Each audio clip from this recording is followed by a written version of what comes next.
Newstalk ZB. Right, Newstalk ZB, let's get into it. 10:07, only 93 days remaining until the 2026 general election. Prime Minister Christopher Luxon's been in the top job for nearly 3 years and is facing growing scrutiny over the government's performance on key issues. He's with us this morning to answer your questions. Prime Minister, good morning. Good morning, Kerry. How are you? Very well. Did you get here by private jet or did you just I flew take the bus? helicopter into the top of the ZB building and rappelled down the side to come into your studio today. Yeah. Fantastic. You might be doing a very good job, but that's not what we're hearing. We're hearing you slagging off business. We're hearing you being entitled and whizzing around the country on the private jet. We're saying that you've borrowed more than Labor did. That's the narrative. Well, look, I think we probably need to do a better job of telling the story of what we have been doing. You're an ad man, for the love of all that's holy. You've got the sausage, sell the sizzle. No, but that's what I mean. We've done a great job, I think, when you look at education, when you look at the story on law and order and what we've been doing there. We've done a lot of work in the economy. We actually, we do have an economic upswing going on in New Zealand. I know it's still tough and difficult for some New Zealanders, and I'm not belittling that challenge. I mean, that's a massive challenge as we've been dealing with. Did you underestimate the challenge before you went in? No, I don't think so. It's a deep turnaround job. I mean, we inherited not a great inheritance. Now, it's no point talking about that. I've just got to. We now own it. We've got to fix it, and that's what we're doing. But also, don't underestimate the size of the challenge that we've got. I mean, we're all over it. I mean, we've gone through COVID, we've gone through inflation, recession, we've gone through Trump's tariffs, we've gone through Middle East events, weather events. We just get up on our foils and then we get smacked again by another challenge. But, actually, when you look through all of that, the New Zealand economy is rebounding. It's just that we want more people to feel the benefits of that. If you're definitely in the South Island, we had unemployment numbers come out this week. We knew unemployment growth, inflation would go up slightly because of the quarterly result through April to June. There's uncertainty. Businesses don't hire, they don't grow, they don't expand. There's rising costs associated with the oil costs. So that's natural. But we've minimised those impacts as best as we possibly can.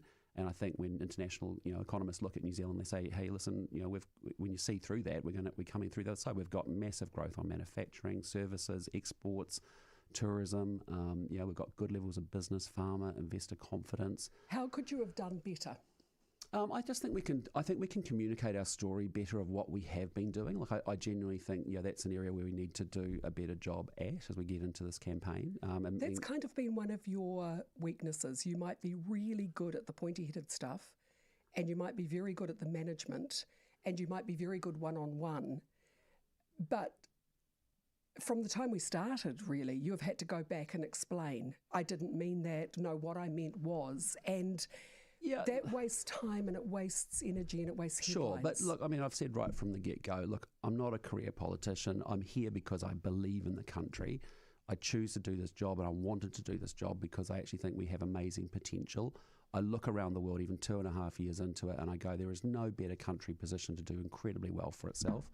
We're here because we want to improve it for our kids and our grandkids. We're not prepared to let it go from first world to second world. You have to re-earn that and you have to, as I keep saying, fix the basics and build the future and do the things that set the country up for the future. And education reform is one of those things. The trade and investment approach of, growing our exports where we export more to the world rather than we import into New Zealand. There's been a huge focus on that. There's been a big focus on, the biggest bureaucratic nightmare we have is the RMA reforms that stops anything from getting done or built and it just takes way too long. So those are the things we're having to do. We're driving a car and changing the wheel at the same time. And I get it. There's a lot of noise, and there's a lot of criticism, and that just goes with the territory. But you've got to see through that and stay connected to the mission and the purpose, which is to realise the potential that's in this great country. I have absolutely no doubt about your commitment and your capability. It's just frustrating when you have to go back over and say, well, what I meant was, and look, I get it. Is there somebody else that can do the jazz hands? But if you look at the Rotorua Business Chamber remarks, right? A lot of people did understand what I was saying. I was trying to say, hey, listen, the old world where Labor would dictate terms, tell business what to do things to farmers or to business owners, that's got to stop. And we actually set the settings up and then get out of the way, and you as a business owner step up and go smack it and go create the growth and opportunity. Now, some people got what I was saying, but I don't think I expressed myself as well as I could have because some people didn't get that. They thought I was taking a beat up on small businesses. Yeah, but the point is I'm imperfect and we're all imperfect as human beings. And actually, I think when you're wrong, you should come out and say so. And I think I did. I said, as a good leader, I think leaders, it's okay to admit you're not perfect, and to say I got that wrong. I could have expressed myself better. And I think that's important. I get the politics, and it's all a gotcha moment, and blah blah blah, and the media will talk about it for a week or so. But the point is, actually, at the end of the day, look, I could have done that better. I'm said so. I'm sorry that offended anybody. I didn't mean to do that. I'm deeply, deeply committed. The reason I'm here is because we've got a fantastic country with so much potential in it, and we haven't realised it over many decades. I think what annoyed business owners coming through on the texts after that was that you haven't got rid of the red tape. You haven't done your bit of the deal. You haven't got rid of as much red tape as you wanted to, perhaps. No, I get that, and people, will say, well, how can you not change anymore? We get criticised for having done too much legislation and too much change and too much churn, as they would say. When you think about it, when you want to change anything, you've got to have a policy, you've got to write it up, you've got to go to a first reading, it goes out to the public for 6 months, it comes back for a second reading, then a more debate, then a third reading, then it becomes a law. So the process of a democracy is that, that's when you want to change something, that's the process. But I think if you look at what we're doing on RMA reform, what we're doing on fast-track legislation, to try and get the country unblocked, like it's just been jammed up with so much bureaucracy and lots of hooey and discussion and debate and meetings, but no one's actually getting anything done or built. How on earth do you spend $300 million discussing Auckland Light Rail for 6 years and not a metre of track or a route's even agreed? How do you spend $1.2 billion discussing three waters, and we didn't get a decision? So we know we've got some big challenges. We're in the top 10% of infrastructure spenders in the world relatively, but we're in the bottom 10% of delivery, and we're the worst at managing the assets that we've got. I will come back to that because we looked at, I think... So there's quite a lot of challenges, right? And I don't mean that to distract, but I mean it's just trying to say you either have to get into the detail of how you fix something, otherwise you're just papering over cracks. And I think people are over that. They need it. A fundamental They need change. delivery, right? Okay. I'll go to one of our callers because we've got a full board. Albert, good morning to you. Good morning. Good morning, Albert. You're on air. Yeah, g'day. Hey, Chris, I like the way that you're running the economy. You have a plan for everything. Before you came in, I believe that Labor thought that a dream was a plan, like putting up the cycleway for the Harbour Bridge. So many consultants, so much money wasted. I see on social media a lot of comments from Labor saying you didn't fix the economy, you said you would. I would like to see what that interest bill could have paid for and be made more public to let the common people know of New Zealand that how many doctor visits would that have paid for the amount of interest that we had on that wasteful spending of the $60 billion that wasn't even spent on a lot of it on COVID. Yeah, look, I don't see that mentioned. Yeah, look, Albert, I think that's a fair challenge, which is that one of the fundamental problems, like when you're trying to turn around, what's the problem you're trying to solve for? Well, when you increase government spending by 84%, you've either got to raise taxes or borrow more money. And the last government did both, actually, but they tripled the debt. It went from $60 to $180 billion. And you're right, it's $9 billion worth of interest. Now, people listening go, Chris, well, that's all very interesting. I don't know what billions or millions actually is. But I could build 4 brand new Dunedin hospitals every single year if I wasn't paying the interest that was run up by the previous government. And that's just the interest only. We're not paying down the debt. We're just paying the interest only on that. And we have maxed out but that's what I want you to concentrate more on, is to let people know what that could have paid for. Yep. But then, Albert, at the same time, you get people say, oh, yeah, all very well and good, but that COVID was years ago, and what have you done? But it's reality. I know. It's a reality of debt. Yeah. Yeah, no, you're right. And that's and again, my job is to fix it and try and find a financial plan that actually, it navigates New Zealand through that so that we can get that interest bill down, and more importantly, we start paying off the raw, the absolute debt that we've got out there. And that's why I think, it's quite reckless either, and I get it. And I said at the very beginning of the year, look, election years is the year when every political party comes to you with a whole bunch of spending promises. And then the only way you can get to pay for it is tax you more or spend more or borrow more. And, that's caused so much pain and suffering, particularly to low and middle income working New Zealanders, because they're the ones that have got hurt because of the financial mismanagement. Now, if you run an economy sensibly and seriously and in a mature way, you're doing it because people lose their jobs. When inflation goes up and interest rates go up and the economy slows down, people get laid off. That's the reality of mismanagement of spending and inflation and interest rates and growth. So that's what we've got to fix. Yeah. The other thing is, just before we go to the break, Stuff did a story of the money that has been wasted on stop-start projects. That's councils, ratepayers, as well as taxpayers. $19 billion has been wasted. Yep. We've got to fix that, and you reference that with the infrastructure. And perhaps that's with more, cross-party and more, and agreeing to an index of works. Yes. The other is, how can you possibly justify the perks as a former, CEO? How can you possibly justify the perks that MPs get in terms of their super and in terms of their allowances when we've got $19 billion that's been wasted because of their mismanagement? You can't. I'm up for that conversation. I don't want a conversation. I want it gone. No, I get that, but just so you understand how it's set up under legislation under successive governments that have done these deals with or set parliamentary terms and conditions. Some of it's controlled by the Speaker. A lot of it's controlled by an independent remuneration authority, and a very little bit of it's actually controlled by me under ministerial services. At the beginning of the Parliament, I think there is a need for us to actually go off and actually think quite deeply about why is it that you get a completely different superannuation setup, or what the post political benefits have been. Now, some of that is historical, but I think that's right. I think they're legitimate questions to ask. But let's not pretend. The major issue is that the previous government increased spending by 84%. A lot of it was wasteful. We've found $50 billion in 3 budgets of just savings in the back office and the bureaucracy and just the dumb stuff. And that money has been able to be funding our schools and our healthcare system and those investments. So we've been better managers of it. I get the point that we've been good managers of it, but we have to be, because that's actually how you get cheaper and more classrooms. That's actually how you do get better healthcare outcomes. But ultimately. I don't think the taxpayer thinks we've got value for money out of our MPs over successive governments. That's a fair challenge, and I'm, as I said, I'm in a difficult place because I don't set those terms and conditions. There's sort of 3 actors in all of that conversation. But I'm very up for us bringing it together and involving the other political party leaders as well to say, hey, listen, I think in a modern world, there might be a different way and a simpler way of actually doing terms and conditions for MPs as well. And I've got some very firm views on it myself, but let's see where we get there on that one. To that discussion. Yep. Newstalk ZB, we've got a full board. I will get to you as soon as we come back from our ad break. It's 10:19. Act 2 microwave popcorn makes action movies pop. So pick up a pack of Act 2 today. Bedding clearance deals at Harvey Norman. We've got selected big brand mattresses now on clearance, like Posture Mattresses by Sleepmaker, now 40 to 55% off while stocks last. Percentages are off the normal ticketed price. Bedding clearance deals at Harvey Norman. Clear reporting. Just another reason to trust Better for your property inspection needs.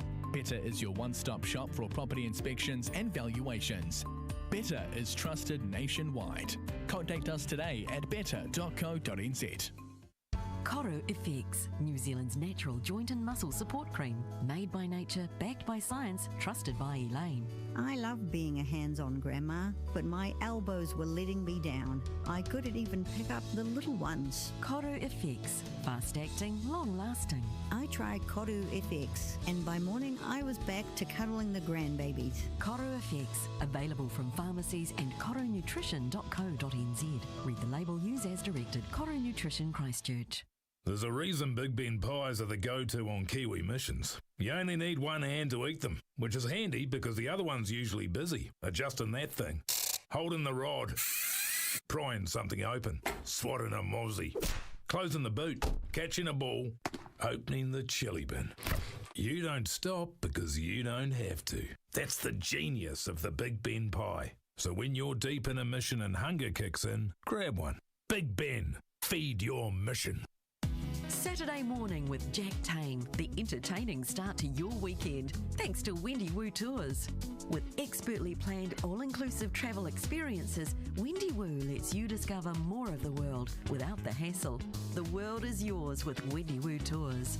From news and sport to tech and movie reviews and all the big names, it's Saturday morning with Jack Tame, 9 till noon on Newstalk ZB, thanks to Wendy Woo Tours. Over 26 years of touring expertise. One day, one man was booked on a 1 p.m. flight when the one road to the one airport in this one particular country was flooded by one of the worst storms for 100 years, which meant he missed the one weekly flight home and spent one more week in one horrendously expensive hotel. Fortunately, he'd arranged travel insurance with OneCover. With cover for natural disasters, cancelled flights, your belongings and overseas medical expenses, it's the one thing you need when one thing goes wrong. T's and C's apply. OneCover is underwritten by HDI Global Specialty SE New Zealand. Always read the policy wording before purchasing travel insurance from onecover.co.nz. Depth, balance, perspective. Unemployment is the lagging indicator, so it's the last one that will turn in an economic turnaround. And gee, this thing's been a Titanic of a turnaround job. But there are plenty of reasons to be optimistic. The only reason you can argue against amalgamation is if you're power hungry. 70 plus councils in this country. Really? A tiny island nation with a handful of people. If ever there was a case for less is more, we have it. Every view from every angle. Newstalk ZB.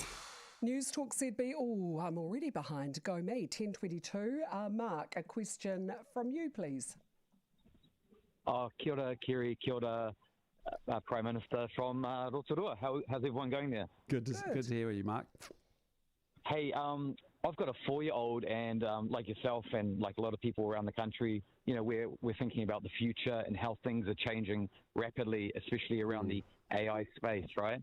And I'm just wondering, because I listen to a lot of podcasts and, you know, you hear different views on that, but I'm wondering what preparations, you know, within your government or, you know, across the parties are you guys having to prepare for conscious AI, if everyone's aware of what that is. I'm wondering, are you kind of chatting about that, and what preparations are you doing, or what are you predicting once conscious AI is a thing? Yeah, really great question, Mark. Really great question. There's two flip sides to AI, which is one is it's a huge productivity lift for the country and for the economy. We're in the bottom quarter on this thing called economic productivity, embracing more technology, doing things more efficiently. You know, think about our communications, our healthcare, you know, entertainment, all that stuff. There's real upsides to AI, but you're dead right. There's also a lot that's a real challenge around the potential dangers and evils of it. We've seen some of the AI machines actually hacking into systems, even in the last week. Both Anthropic and ChatGPT have talked about that in the last 3 weeks. The way to deal with that is that globally we have to try and get some common legislative frameworks in place.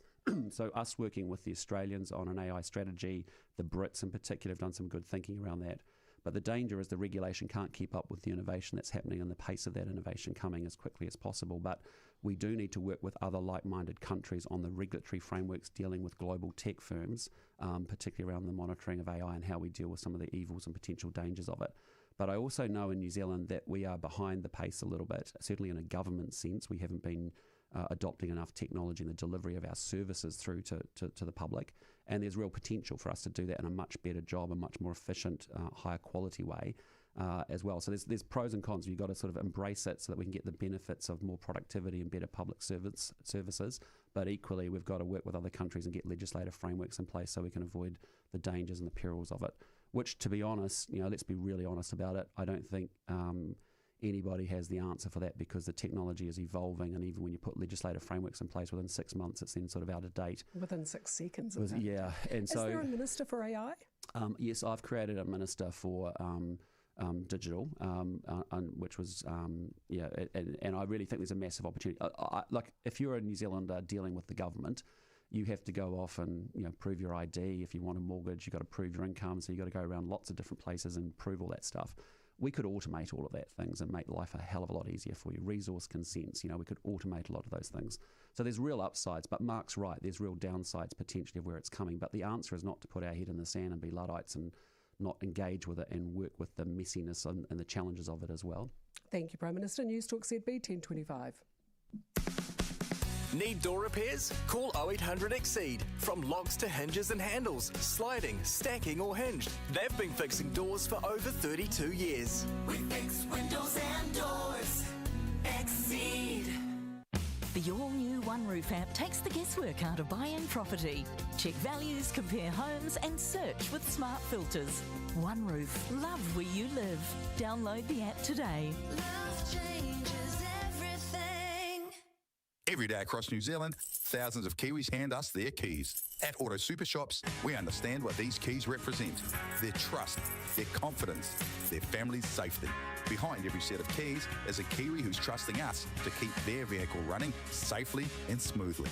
That's why, up and down the country, we have hundreds of skilled mechanics ready to earn your trust every day with expert care and attention to detail. It's the place to stop. Your Auto Super Shops. We're New Zealand's mechanic. The Hamilton Women's Lifestyle Expo is back. Discover 170 incredible exhibitors showcasing fashion, beauty, eco-friendly finds, delicious food and beverages, goodie bags and more. Plus, you could win a Hawaiian getaway for two with return flights and 7 nights in paradise. All thanks to World Travellers. August 22nd and 23rd at Claudelands Event Centre. Early bird tickets at womenslifestyleexpo.co.nz. I work on Key Street. I get my hot chocolate on Lawn Street. I got my winter coat from Queen Street. I take lunchtime strolls in Vic Park. And when I need a doctor, that's easy. I go to CityMed on Albert Street, and I can usually get an appointment that suits. CityMed, your GP, pharmacy and x-rays all in the CBD. So if you work in the city, it's real easy to see a doctor in the city. CityMed, your GP in the CBD at 8 Albert Street. They're taking new patient enrolments now. Visit citymed.co.nz. At Godfrey Hirst and Feltex, we know that some of New Zealand's best events only happen once a year. Like the Waihi Beach New Year's Day races, and the Whakatipu Legend Midwinter Swim, and of course, the Godfrey Hirst and Feltex nationwide flooring sale. It's on now, so head to the Godfrey Hirst or Feltex websites to order your free carpet and hard flooring samples. Only in New Zealand, and only once a year. The Prime Minister on Kerre Woodham Mornings with Pinnacle Life's multi-award-winning life insurance online advice tool. Call 0800 80 1080. Newstalk ZB. I was going to say that. Hi, Glenn. Oh, good morning, Prime Minister. How are you? Good, Glenn. How are you going on? Great, thank you. How much snow down south, mate? It's starting to melt here, but yeah, there's a bit around. There's an inch and 2 frosts, so it'll be around for a day or two. Are you wearing long pants? I've got long pants on, yes. He's probably a Southland farmer. He's probably got his shorts on, probably, let's be honest. No, not the shorts here, no. 2 tiny National Party brickbats for you, Prime Minister. The first one, I heard you speak at Terrace, and I really enjoyed it. And I couldn't get a chance to talk to you, but I talked to Miles, and he explained to me about not doing austerity, not doing a black budget, holding the deficit. Yep. So you can take down the debt, inflate it away and chunk it down. He's the only person who's explained that to me. I haven't heard it from you and haven't heard it from Nicola. And that means if I haven't heard it, I hear everything. So the rest of the country hasn't heard it. So that's quite a strategic thing that you probably haven't really explained Good very challenge, well. yep. Okay. Not austerity and not spending money to stimulate. Got to find the middle way through. Yep. And the second one is your re-election campaign. Well, I really, really want you to get back, okay? And it seems to me at the moment it's we're not Labor and we're not New Zealand first. But it's not really very positive about what you actually are, like a small C conservative, liberal capitalist, centre-right, monetarist party. Like, you know, there's a whole lot of really good stuff about the National Party and you're not really talking about it. You know, you've got, we know what the left are going to do, right? We know about the Libertarians' Small Government Act. That's not us. We know about, you know, populist racism and all the xenophobia. You know, we know that's not us either in New Zealand first. So I really want you to just lean into what you are and not be scared of it because most of us like it. That's why most of us vote for you. So, just please lean into it. Good challenge, Glenn. That's exactly what we want to do in the campaign. So fix the basics, build the future. We've got a great future. Got to do some big things for our kids and our grandkids, and that's really what we're about. Yep. If Glenn gets sick of getting up in early morning to go out into those cold frosts and make money for the country, he could always be your campaign manager next time around. I mean, he sounds like he's in it to everything. So I mean, he sounds like he's a smart guy. He sounds like he should be doing. He might want to come to Parliament, I'd say. we need people like that in Parliament. Newstalk ZB. It is 10:31. Newstalk ZB Auckland, time saver traffic. Plan ahead today with the will from Public Trust. Now we've got a crash in Otahu, Great South Road near Jellicoe Street. If you can update us further, 0800 jammed. The Southern Motorway City bound slow at Penrose in moderate through to Newmarket. The Northern City bound moderate approaching the Harbour Bridge. Create your will online from $69 with a free annual update included. Time saver traffic. Weekdays at 20 to 6, it's The Huddle with New Zealand Sotheby's International Realty, showcasing what makes each property truly one of one. Get every side of the story with The Huddle on Heather du Plessis-Allen Drive, only on Newstalk ZB.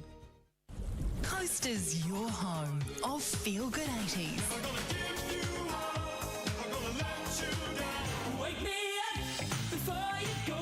The most Feel Good 80s are on Coast 98.2. The Beds R Us birthday sale is on now with amazing savings, like the Chiropractic HD Radiate Bed, now half price, queen size from $2,799. Find more birthday deals in store and online. Beds R Us, celebrating 36 years of great sleep.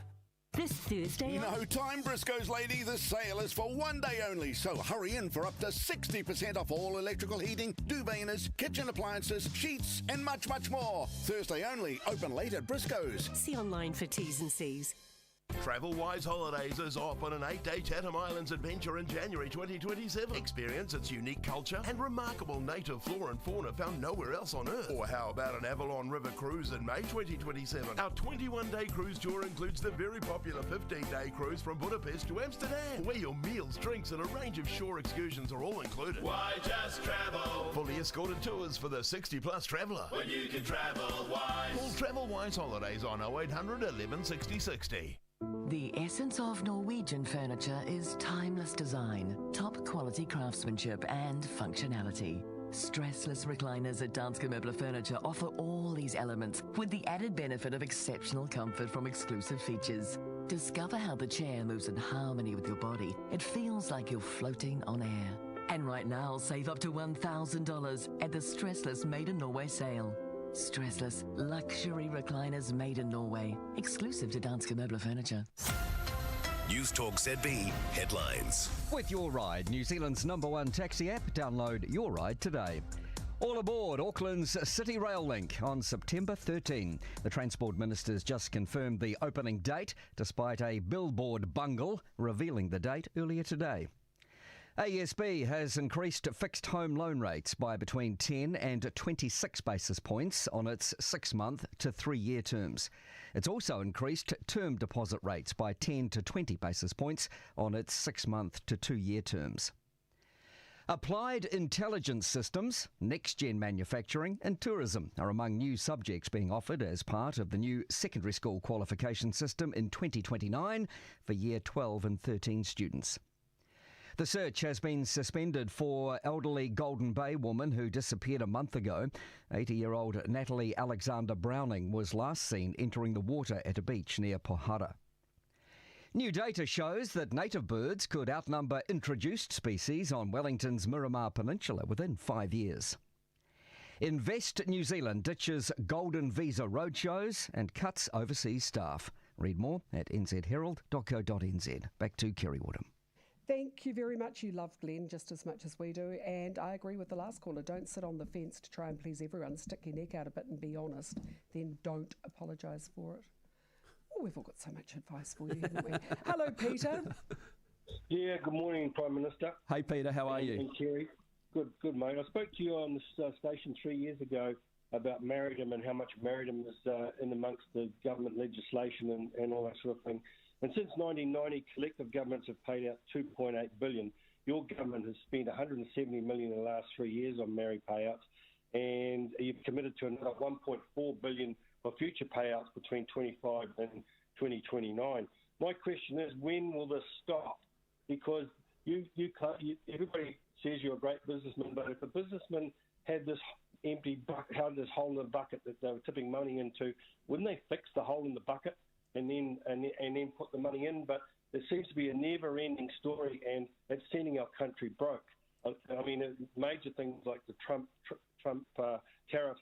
you recited those. Well, I think this is as big as that, and it's holding our country to ransom for 15% of the population, and it seems that you're scared of the rhetoric that goes with it. We're all one country, so let's support as one country. And financially, we can't. We're tipping that sort of money into a bucket. Yeah, well, look, we have what we call treaty obligations, and that's about treaty settlements. And I think we've progressed, 10 or 12 extra treaty settlements over our period of time, either completed or in progress. That's something that we agreed as a country back in the 90s, and we think is on balance. I get there'll be people who are against that. There'll be people who don't think it goes far enough. But in general, across all the political spectrum, we've said that's actually kind of important, and honouring those treaty settlements is quite key. I think what's been quite exciting with some of the investment, though, is that you're now seeing iwi work with international investors to build out things like $1 billion worth of inland port development in Ruakura, for example, or wanting to partner in some of the energy investments, whether it's been solar or wind across the country, or aquaculture investments. So these are getting to be some pretty sophisticated corporate entities that are actually driving a lot of export growth and bringing a lot of export earnings back home to New Zealand. And so, look, I mean, we felt there was things that were a bit out of balance. That's why we pushed, Māori wards back to local governments to make local communities to make those decisions. We didn't believe we needed a separate Māori health authority. We disbanded all of that. There are things, but there is also investment that goes in to actually power up an economy, not just for Māori, but for all New Zealanders through that investment being applied and partnered often with other partners to build out key infrastructure the country needs. Peter, good morning to you. Morning, Prime Minister. Hey, how are you? Good. I love what you're doing. Keen supporter. Thanks, mate. Hey, there's just one thing I'd like an update. I know Nicola dipped a toe in the water a few months ago about this, charitable trusts. Yeah, so that's a really good, I think... And I think iwi would also be included in that. Yeah, look, I mean, I think the issue on charitable trusts, we made a change at the budget, which was saying... Because what had happened was some people were forming charitable trusts, and actually that money wasn't for charitable purposes. No. It was often for a wealthy family to employ their children or to do a bunch of things. I think we haven't got that 100% right. When I talk to some of the charities across the country, it's those that are giving donations over $100,000 that we put the changes around. And I know Simon Watts and Nicola are going to go back and have a think about whether there's something we can do different there, because I don't think we were trying to solve a problem, which was these charitable trusts that actually weren't being deployed for charitable purposes ultimately, and the money wasn't getting out to charities. And in doing that, we may have actually shut off the ability for people who genuinely are making investments to charities across the country who desperately need those funds. That may have been a disincentive for that. So we're going to go back and just see whether there's any tweaks we need to do there. But also, what about taxing charities too that operate as big business? Yeah, and that's right. I mean, and iwi, who and there don't are some have other big organisations that actually, and you've got to ask those questions as well. What we did in May was actually a bit more surgical and a bit more specific around these charitable trusts that are actually, as I said, were. But what are you going to do about the others that are operating and making good money? Yeah, well, we'll continue to look at that. I mean, iwi is more challenging, but there are other organisations that are actually presenting as charitable trusts, and actually there's a charities commission. They've got to make those decisions about whether they do or don't mix it. We've had conversation about Destiny Church. There's a whole bunch of them around the place, right, that actually are legitimately good questions that the charities commission and Louise Upson are looking at. Rob, good morning to you. You've got a question around charities. Good morning, Prime Minister. Hey, Rob. You may not recall, but at the end of last year, on Kerry's show, I raised with you the issue of the 44 budgeting services that were defunded by your Minister Upson. Yes, you did. And you were going to look into it. I'd love to hear what you found when you looked into it. But in the meantime, I'd be interested to know whether you think it's fair and ethical that budgeting services should be expected to work for the government on a pro bono basis when you are very keen on user pays for the government services. What's your read, Rob? You don't think it's got any better since we last spoke? No, not at all. Not at all. And in fact, every week we get requests from Work and Income, Kaingaora, Department of Corrections, Ministry of Justice, Health New Zealand, Royal New Zealand Navy to offer budgeting advice and financial literacy education to their clients and in many cases their staff. Yeah. But there's no funding. They expect us to do it for nothing. Yeah, right. And that hasn't been fixed. Can I ask you a different question on financial literacy? What is your view on what we should do there? Because That is, as we try and do KiwiSaver and savings and investment, and I know we've got to get people budgetary advice and financial literacy, but how would we be best to tackle that? Because there's lots of ideas around that. You talk to lots of people and lots of different thoughts. What would be your views? There's two things there. One, I'm very much in favour of bringing it into schools because I think you have you solve on the long term a generational issue because the kids will take it home. Yeah. But we have problems right now, and I'll give you a very brief example. It'll have to be like one line, Rob. Okay, we go into every prison in Auckland to teach financial literacy as a part of the rehabilitation program, but there's no funding for it.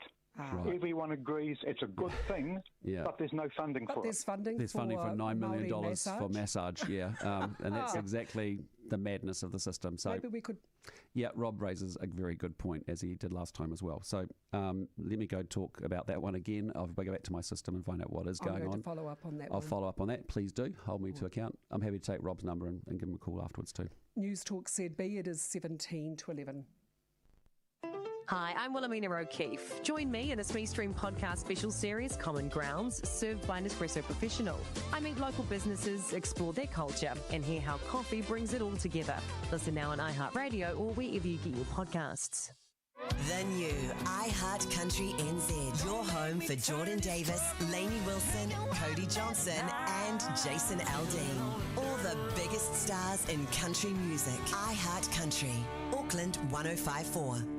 Enjoy maximum storage for minimum stress. IKEA family members get 15% off Pax wardrobes for a limited time. Join IKEA family today. It's free. Offer ends 10th August. Terms and conditions apply. IKEA. Why switch to Tower? Get covered in minutes and enjoy 2 months on us when you buy new comprehensive car insurance online. Use promo code 2 months. T's and C's and eligibility criteria apply. Excludes GST and levies. Switch to Kiwi, switch to Tower. We're recruiting for New Zealand's most important jobs, and chances are you're probably qualified. Whether you make coffee for others or just yourself, if you're a shop worker, tall building worker, gym guy, gym gal, teacher, preacher, scuba diver or Uber driver, bring yourself to the 2026 general election. No experience? No worries. You'll be trained and get paid. With thousands of jobs available, it pays to be you. Apply at work.elections.nz. Downsizing for retirement living can feel daunting if you're not sure where to begin. Over the years, Grant Harworth and Cherie Baines-Viss of Barfoot and Thompson have helped many local people make a smooth transition into retirement living. They'll guide you every step of the way with confidence and care. Call Grant and Cherie today for a friendly chat on 021 536 411. That's 021 536 411. Your local Kiwi real estate agents, licensed under the Real Estate Agents Act 2008. The New Zealand Symphony Orchestra presents Radiance. Featuring world-renowned tenor Simon O'Neill in an extravagant evening of music and song from some of Wagner's most celebrated operas. Radiance, Friday 21st of August at Auckland Town Hall. Tickets from $31. Book at nzso.co.nz. Christopher Luxon taking your calls on 0800 80 1080 on Kerre Woodham Mornings with Pinnacle Life. Get a life insurance quote in just 30 seconds. Newstalk ZB. Texter writes, and this is just what we were talking about. Chris writes, to the PM, we seem to talk about charities all the time, but never outcomes. Too many fake charities, I think, says Chris. Yeah, I think that, Rob raises a really good point, but as I said to you in the break, the real challenge we've got as a government is we've got tens of thousands of social service contracts, right, that have been built up over decades, like the last 30 years or so. And the process of actually applying for funding, by the time you get the funding, then you go hire the social workers you need or the budgetary advisory people you need, and then you're up for another round of funding again. And we have to reimagine how we can do that, because all we're managing is complexity, and we're actually just churning, like we do on everything, planning, social services provisions, contracting for these things.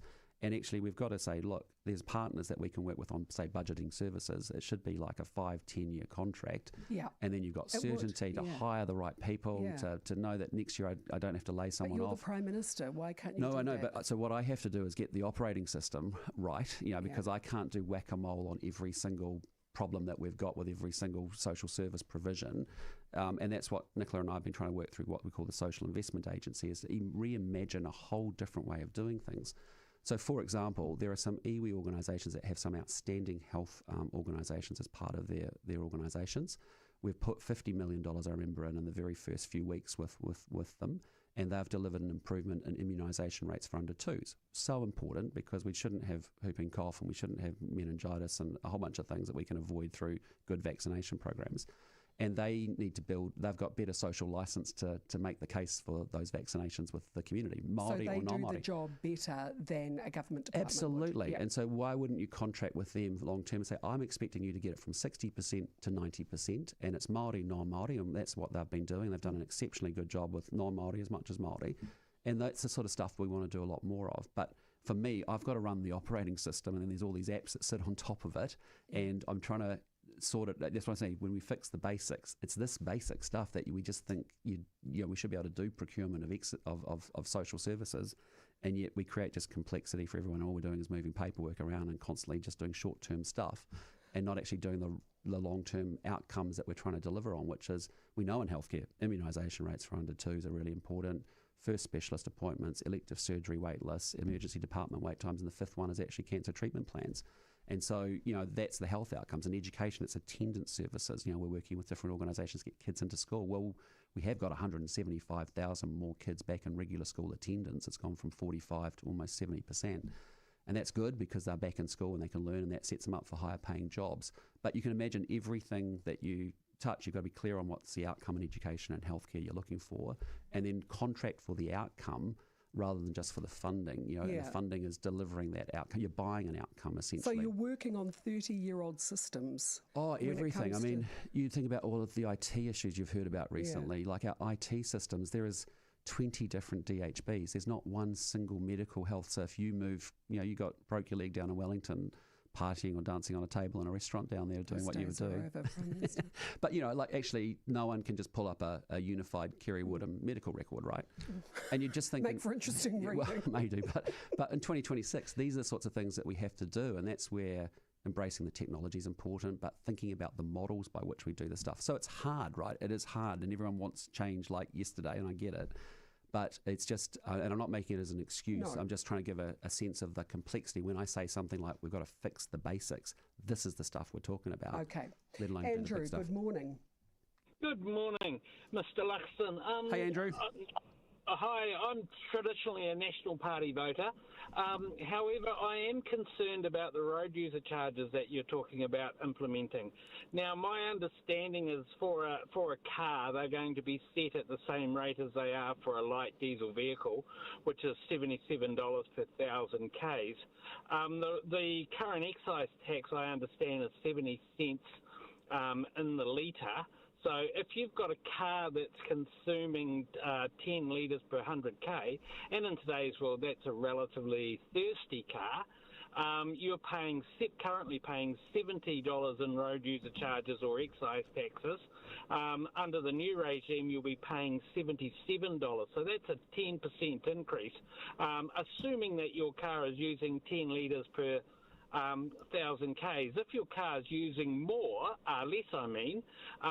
then you'll be paying a higher percentage break. And on top of that, there'll be some quite a lot of hardware that has to be installed in every car in New Zealand because it's going to be electronic, is my understanding. Who's going to pay for that? Yeah, look, so we're taking a step back and saying, look, the way we fund our road investment is actually through excise tax. As you know, it hasn't lifted essentially since 2020. And because we know people are doing it quite tough, and we sort of said we'd keep that stable. But the consequence is you then don't have the funds raised to be able to do the road renewals you need to do, etc. The second big thing that's happening is you've got EV vehicles out there that are actually essentially not paying their fair share because it's about weight of vehicle on a road, and whether they're an EV or an EV truck or whatever it is, they've been treated very differently from, say, the petrol vehicles. So we're saying take a step back. Everybody, you move to a basis where it's much more fair and more equal irrespective of what vehicle type you've got. It's about the the wear and tear on our roads and our infrastructure that we've really got to manage for, and that's why the ERUC system is the way we want to go down the road. So look, I mean, there's still a lot of detail to work through as to how the final charges all ultimately end up, but the intention is to start so that, particularly we came at it through the EV lens, saying it's not fair that they actually are beating up the roads with the weight of a car, but because of we don't charge them excise tax because there's no fuel involved, then they're not making a contribution to those roads. And so we said, well, listen, as the mix of our vehicles change and the fuel sources change, actually the better way to go is just think about kilometres travelled as the funding mechanism by which you would say that's a fairer treatment of how people make a contribution to the road. So I appreciate there'll be swings and roundabouts, and people have lots of debate about it. It's not fully landed yet. There's a lot in the detail, exactly as you've just highlighted with your question, Andrew. Newstalk ZB, it is 9 to 11. iHeartRadio is sending you to one of the world's biggest music events in one of the world's most iconic cities. Our iHeartRadio Music Festival in Las Vegas, starring Benson Boone, Zara Larsson, BTS, plus Muse, Snoop Dogg, and heaps more across 2 massive nights. Download our free iHeart app and enter every single hour. Flights thanks to Air New Zealand and United Airlines. Experience it all from the moment you leave home. Shearwell tags are livestock tags you can trust, and their new Boss tag range of high quality and great value visual management tags are now available. With a wide range of sizes, print layouts and colour options, these tags are suitable for cattle, deer and sheep, and at a great price. Their one-piece visual and EID sheep tags have industry-leading retention rates with a lightweight one-piece design. See the full range at shearwell.co.nz. Tag well with Shearwell. Lipo with a Y is the one to buy. Cold winter chills and ills are here, and we all know what that means. You can always rely on lipospheric vitamin C to support your immune system. Lipo with a Y is the one to buy. Buy lipospheric vitamin C at Unichem and Life Pharmacies and Chemist Warehouse. Read the label, take as directed. John Appleton, Auckland. Lipo with a Y is the one to buy. Every day across New Zealand, thousands of Kiwis trust us with their keys and their safety. When auto super shops inspect your vehicle, we understand what that means. You don't just get a warrant, you get an auto super walk. Behind every super walk sticker is a promise from New Zealand's largest network of qualified inspectors that your vehicle meets the standard to keep you and your family safe. So book in today for an auto super walk, New Zealand's premium safety inspection. It's the place to stop your auto super shops. We're New Zealand's mechanic. Sunday afternoons, Smart Money with the Weekend Collective is here to help your money work for you, thanks to Harbour Asset Management, a trusted research-driven investment manager. With leading experts focused on our financial well-being, it's Smart Money with Harbour Asset Management, Sunday from 5 on Newstalk ZB. Need door repairs? Call 0800 Exceed. From locks to hinges and handles, sliding, stacking or hinged, they've been fixing doors for over 32 years. We fix windows and doors. Exceed. Newstalk ZB, sorry about the ads, but we do have to pay for ourselves. We are user pays, otherwise we'd be, coming to you looking for money. Like Radio New Zealand. Yes, like Radio New Zealand, yes. A texter says, can we have another referendum on MMP to stop this farce of 5% parties controlling the outcome of government? Wow. Amen to that. Yeah, look, I mean, I think this is the reality of it, is that rightly or wrongly, New Zealanders have chosen when they've been given the opportunity in an MMP system.